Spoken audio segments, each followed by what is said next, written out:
Makukuha ng libre ang kaligtasan.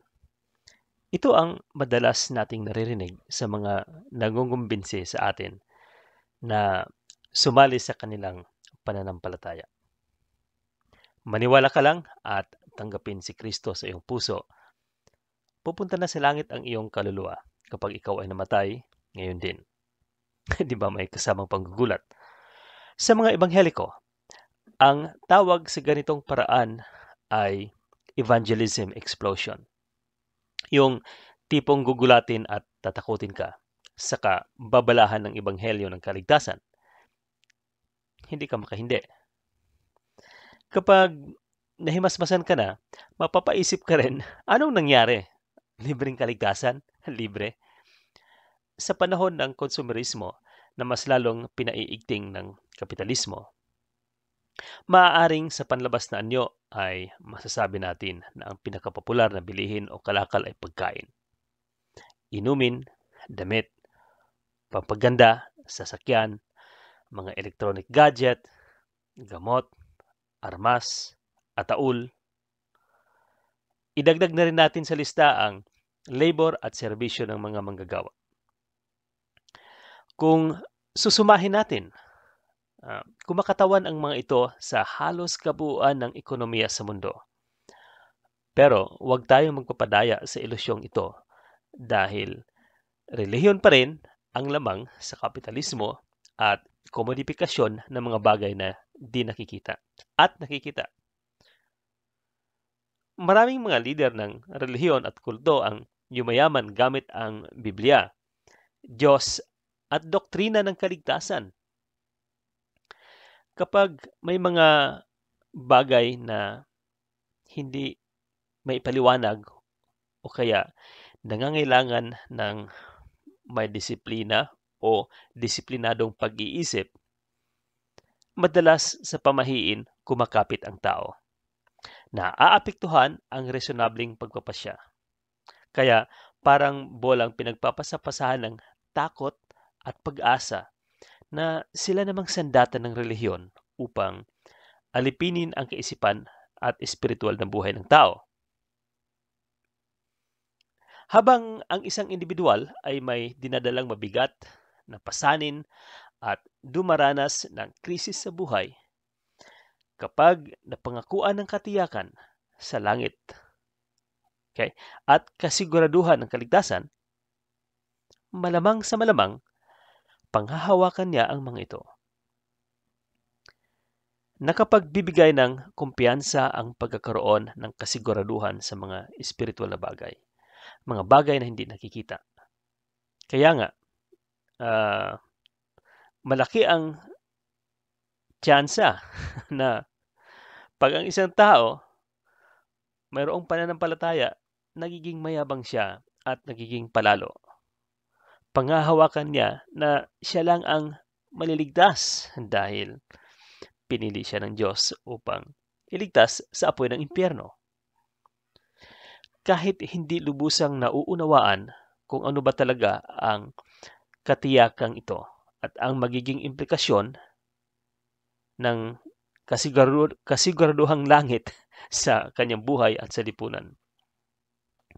Ang kakulangan ng pagkakilala sa sarili ay isa sa mga dahilan kung bakit may mga agam-agam ang tao. Marami ang nagpapanggap na kilala nila ang sarili at ang Diyos, pero pag nagtanong ka ng sa tingin nila ay banta sa kanilang espiritual na seguridad, insulto at pangungutya ang iyong matatanggap. May mga relihiyosong walang pasensya o tiyaga na sagutin ang mga katanungang tulad ng ano ang Diyos, ano ang kaligtasan, ano ang katotohanan, talaga bang Diyos si Kristo o isa lang siyang karakter sa kwento ng mga sinaunang Kristiyano? Kapag kinwestiyon mo ang kanilang katiyakan na sila ay ligtas na sa kapahamakan sa impyerno, babalikan ka nila at tatakutin. Huwag mong galitin ang Diyos dahil pag ginalit mo siya, impyerno ang iyong kahahantungan. Mga tipong ganyang sagot. Pero kung iisipin mo talaga, sila itong galit. Idinawit lang nila ang Diyos. Galit sila sa iyong pagtatanong dahil niyuyugyug mo ang pundasyon ng kanilang pananampalataya. Uulitin ko, kung sino man ang may maraming agam-agam sa buhay na ibinabaon nila sa kanilang di lubusang nauunawaan na katiyakan, sila itong mas madaling utuin ng relihiyon at madaling maniwala sa mga pamahiin.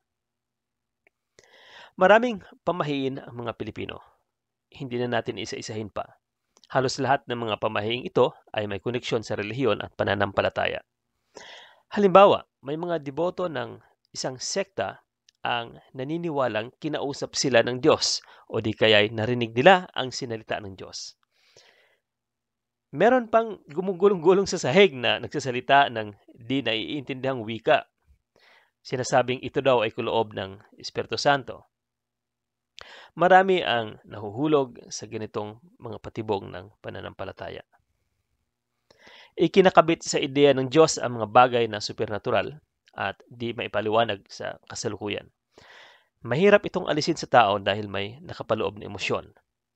Bukod sa madali silang mautos ng relihiyon, di pa matitinag ang kanilang katapatan o loyalty. Kaya naman, isang malaking negosyo ang relihiyon at may sindikato rito. Nabanggit na rin natin ang negosyo at sindikato sa kasaysayan ng pananampalataya. Kaligtasan ang pinakamabentang kalakal sa mundo. Totoo ito sa Kristyanismo, Katoliko, Protestante, at iba pang mga denominasyon, sekta at kulto na nagsusulputang parang mga kabuti. Ika nga ng katuroang Kristiyano, walang kaligtasan sa labas ng simbahan. Extra ecclesiam nulla salus. At may bersyon ito na hindi maliligtas ang isang tao kapag wala si Kristo dahil sa kanya lamang masusumpungan ang kaligtasan sa pamamagitan ng pananampalataya. Kaya pag iba ang iyong relihiyon, abay, huwag ka nang umasa ng langit o kaya ng kaligtasan. Sa bagay, ang mga Budista ay hindi naniniwala sa ganito. Kaya para sa mga Kristiyano, ang mga Budista, hindi sila pupunta sa langit na tinutukoy ng Biblia. Ang doktrina ng kaligtasan ay isa lamang tanikala na gumagapos sa mga sumasampalataya. Isa itong renda na pangkontrol upang hindi sila lumabas sa organisasyon. Kailangang mananatili sila rito hanggang sila ay mamatay, habang buhay na pagiging alipin sa isip, salita at gawa. Lantaran ang panggagancho ng simbahan sa mga tao noong panahon ng medieval. Lupa, yaman at mga ari-arian ang ibinabayad ng mga tao sa simbahan. Nang sa gayon, sila ay maligtas. Ang mga Protestante naman, inalis na ang paniningil ng salapi para sa kaligtasan. Ginawa na nila itong libre noong panahon ng Reformasyon. Pero kinokondisyon ang tao na ibigay ang lahat-lahat sa Panginoon at magtrabaho na parang ito ang itinadhana sa kanya ng Diyos. Protestant ethic, ika nga, na siya namang sinasamantala ng mga kapitalistang nagmamay-ari ng malalaking paggawaan at negosyo. May mga sekta na sapilitan ang pagbibigay ng ikapu. Bagamat sinasabi nilang bukal ito sa puso ng mga miyembro. Pero kapag hindi nagbibigay, kinokonsensya nila at pinapatawan ng parusa o penalty. Sa mga natulungang maipasok sa trabaho, ikinakaltas na ng simbahan ang sahod. Sa sahod ang ikapu ng mga manggagawang miyembro nito. At bawal sa kanila ang sumali sa union dahil maaapektuhan ang koleksyon ng simbahan. Kaya may sabuatan ang simbahan at negosyo sa panggagancho sa tao. Sa timog bahagi ng bansa, sa bandang Davao, mayroong kulto doon na mga batang minor de edad ang pinapanghingi ng pera sa kalye at bahay-bahay at magbenta ng kung ano-ano para lamang ibigay sa kanilang kinikilalang anak ng Diyos. At mayroon ding sumasampa sa bus na naghahasik ng lagim at kasinungalingan ng kanilang bersyon ng relihiyon sa kasabay bigay ng sobre at manghihingi ng love gift. Sabihin mong isa itong malaking kahangalan, magkakaroon ka ng maraming kaaway dahil may kasamang emosyon ang kanilang ginagawa. Dahil tulad ng pag-ibig at pag-asa, ang takot ay may dalang emosyon. Marami ang mga naguyo gamit ang relihiyon dahil marami ang handang magpaguyo. Madaling magtiwala sa mga supernatural na katuruan at pamahiin, kaya kinalimutan nilang gamitin ang biyaya ng kalikasan na kung tawagin natin ay rason at pag-iisip. Marahil iisipin mong isa lang itong haka-haka o opinyon na walang basihan. O di kaya naman, pwede na rin nating maging tugon ay isang tanong. Talaga?